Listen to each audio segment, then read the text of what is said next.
Bismillahirrahmanirrahim. Assalamualaikum warahmatullahi wabarakatuh. Alhamdulillahirrahmanirrahim. Wassalatu wassalamu ala asrafil mursalin wa ala alihi wa ashabihi ajma'in, amma ba'd. Yang saya hormati Bapak Dr. Andes Indal Abror MAG selaku Ketua Sidang, Pembimbing dan Penguji. Yang saya hormati Bapak Dr. Haji Agung Danarto MAG selaku Sekretaris dan Penguji. Dan yang saya hormati pula Bapak Mahatva Yoga Adi Pradana MSOS selaku penguji. Alhamdulillah pada kesempatan kali ini saya melaksanakan sidang munaqasyah dengan judul skripsi saya, eksistensi penyandang disabilitas dalam perspektif hadis dan representasinya di media sosial, studi pemahaman hadis terhadap akun Instagram @disable.id. Untuk latar belakang masalah saya, yang saya dapatkan yang pertama, banyaknya disabilitas yang sudah memasuki ranah di sosial, ekonomi, politik, dan agama, serta keilmuan yang banyak sekali membahas dalamnya. Yang kedua, banyak keilmuan yang membahas dalamnya, tetapi belum terlalu banyak kajian studi hadis yang mengangkat mengenai disabilitas. Dan yang ketiga, banyaknya stigma dari masyarakat yang buruk terhadap disabilitas. Serta yang keempat adalah banyaknya isu-isu atau kabar mengenai disabilitas, baik itu di media sosial atau di media nyata. Kemudian rumusan masalah saya yang pertama adalah bagaimana pemahaman hadis terhadap disabilitas dilihat dari sisi perspektif hadis. Yang kedua, bagaimana bentuk representasi disabilitas di akun Instagram @disable.id serta respon masyarakat yang hidup di lingkungannya. Kemudian untuk metode penelitian saya, untuk jenis penelitian saya menggunakan penelitian kualitatif. Ya, untuk sumber data saya lebih memfokuskan kepada kutubut tis'ah, dan untuk sumber sekunder saya lebih memfokuskan kepada buku ataupun jurnal, yakni seperti metode pemahaman hadis dan fikih ramah difabel dan lain-lain. Nah, untuk jenis data dan teknik analisis data, data sendiri saya menggunakan data dari studi pustaka dan nanti dikolaborasikan dengan observasi, yaitu interview online. Dan kemudian setelah data dikumpulkan, nanti akan dianalisis lebih lanjut. Untuk sistematika penulisan, saya mengacu pada pedoman penulisan skripsi yang dikeluarkan oleh Fakultas Usuluddin dan Pendidikan Islam Unsukkan Yogyakarta.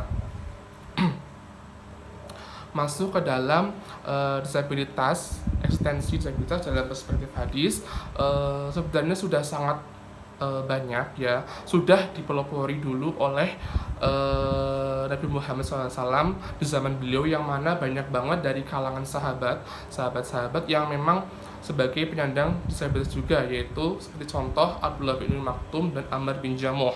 Nah, kemudian disabilitas sini ini dalam kajian hadis ini sangat membantu sekali, dan kontribusi mereka sangat perlu diapresiasi dan dihargai. Karena apa? Dengan adanya disabilitas, kajian hadis jauh lebih berkembang dan lebih maju tentunya. Dibuktikan dengan adanya ahli hadis atau para perawi yang ikut berkontribusi di dalamnya.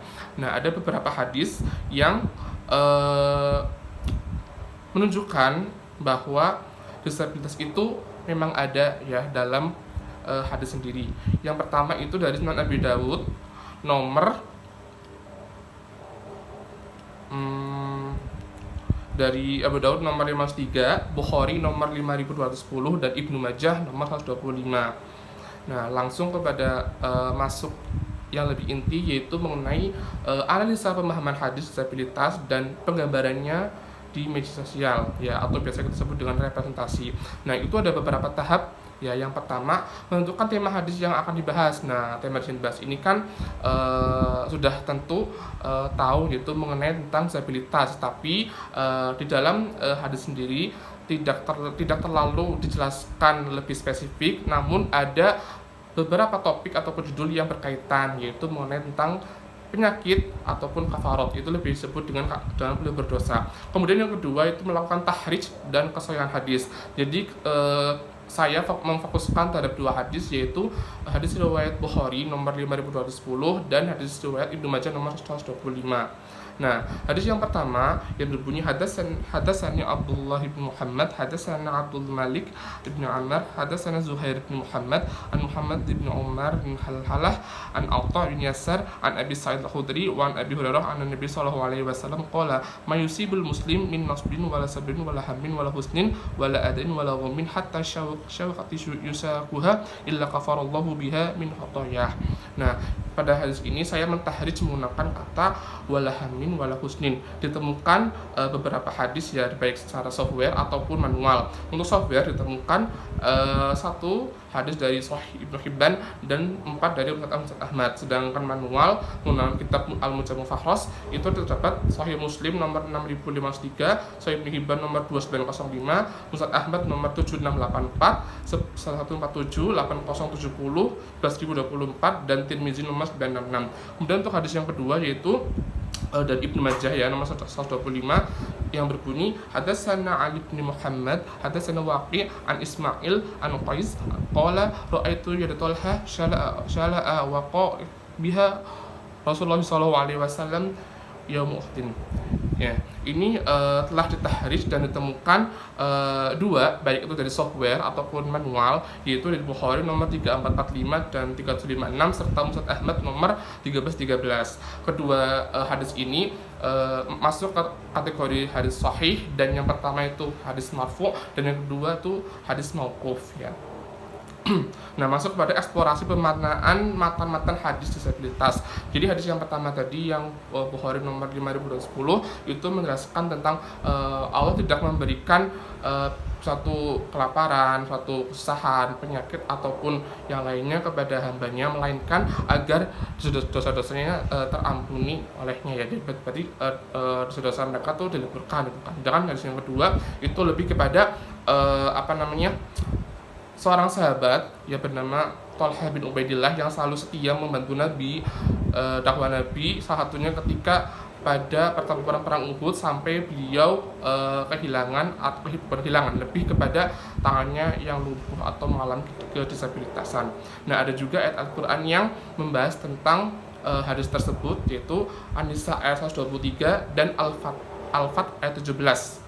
Nah, setelah itu kita dapat merelevansikan hadis-hadis yang tadi kita bahas dan konteks kekinian, yakni sebagai penyandang disabilitas kita tentu harus lebih semangat dan lebih percaya diri terhadap keterbatasan yang mereka punya. Kemudian mereka harus dapat mengasah soft skill mereka, kemampuan mereka agar tidak pernah terpuruk dengan keadaan. Kemudian yang selanjutnya mereka harus mencurahkan lebih men-sharing kepada teman-teman non disabilitas, yaitu dengan mengedukasi kepada mereka bahwa disabilitas itu memang layak dan memang sama seperti kita gitu, dan tidak ada stigma yang buruk dalamnya. Kemudian masuk kepada representasi disabilitas di akun @disable.id. Ini saya gabungkan jadi satu, yaitu lebih dari perspektif netra dan tuli. Nah, untuk yang netra sendiri dan tuli itu salah satunya yang pertama, mereka jauh lebih adaptif ya ketika masuk ke dunia sosial media, khususnya di akun Instagram @disable.id. Yang kedua, mereka jauh lebih aktif untuk berkomunikasi dan bersosialisasi di dalamnya. Yang ketiga, mereka jauh lebih percaya diri dan melihat apa yang lebih ada pada dirinya. Terus yang keempat, mereka juga lebih banyak terbantu, tereksplor dengan konten-konten yang positif di dalamnya, yaitu @disable.id. Nah, setelah itu kan kita tahu di situ disable.id ini kepanjangan dari Disable Enterprise, yaitu lebih kepada akun Instagram yang memfokuskan kepada disabilitas dan non-disabilitas yang dipelopori oleh Kak Angki Yustia selaku staf khusus Presiden, juru bicara sosial. Nah, ini lebih fokus kepada bidang ekonomi, sosial, dan lain sebagainya. Dan hal ini tuh benar-benar sangat membantu disabilitas untuk mendapat hak-haknya. Untuk kesimpulan dari skripsi ini dapat disebutkan bahwa eksistensi disabilitas dalam perspektif hadis ini benar-benar sebuah hal yang luar biasa, hal yang unik ya, karena di balik keterbatasan mereka kita dapat mengetahui dan tidak membanding-bandingkan bahwasannya yang non-disabilitas dengan disabilitas memiliki kemampuan yang sama dengan kita. Dan tentu pesan dari Nabi Muhammad SAW, kita harus lebih mencintai, menghargai mereka dan tidak sama sekali untuk berbuat hal-hal yang buruk pada mereka. Dan yang kedua, untuk pemahaman hadis dari Bukhari nomor 5210 dan Ibnu Majah nomor 125 memberikan pesan penting bahwasannya mereka bukan untuk dibenci, mereka juga bukan untuk dihindari, tetapi Allah Subhanahu wa taala berusaha untuk meninggikan derajat mereka di hadapannya gitu kan, dengan keterbatasan mereka, supaya untuk lebih sabar bahwasannya di balik itu semua disabilitas mendapatkan ganjaran yang jauh lebih baik. Nah, yang terakhir, untuk bentuk representasi disabilitas di media sosial itu memang sangat beragam banget ya. Salah satunya memang mereka jauh lebih adaptif terhadap penggunaan media sosial, khususnya di akun Instagram @disable.id, dan lebih kreatif serta mampu bersosialisasi di dalamnya dengan baik. Mungkin itu yang dapat saya sampaikan, kurang lebihnya mohon maaf. Wassalamualaikum warahmatullahi wabarakatuh.